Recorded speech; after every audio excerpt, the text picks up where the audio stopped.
बिस्मिल्लाहिर्रहमानिर्रहीम अस्सलाम वालेकुम। मैं मेज़बान आपका गुलाम मुर्तज़ा, तुसी वेख रहे मुर्तज़ा टीवी। मेरे चैनल में सबसक्राइब करो, नाल एक बैल का बटन भी ओके करो क्योंकि हर वीडियो मेरे दोस्तों वीरों ने जल्दी तो जल्दी पहुँच सके। ये गां जी भाई होरां नूं लैके दी है साहीवाल, प्योर साहीवाल की गां है। अल्लाह पाक इन्हां नसीबां करे। है जी भाई होरी ने जिन्होंने गां खरीदी, इन्हों का भी इंटरव्यू लैने। खुद भाई आन इत्थे आए सन।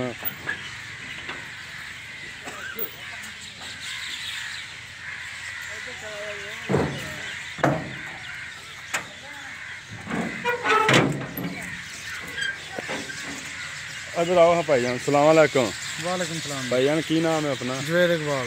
भाई जवेद कितों आए जे? कसूर शहर तो। कसूर शहर तो। भाई जान गां किन्ने तो खरीदी? भाई मुर्तज़ा तो। भाई जान खुद तुसी आप आए जे? हाँ जी। ते किन्ने दी खरीदी गां? 148 दी। 148 दी। इहदे कोई साढ़े दे किन्ने क मुत मिलगे? बहुत अच्छे हैं। हाँ जी, थोड़ी मेहरबानी। कोई वादा घाटा होया? नहीं बस अल्लाह तुहानू तंदुरुस्ती देवे। ठीक है, मेहरबानी। अल्लाह पाक नसीबां ही करे, खैरी मेरी पहुँचावे जी।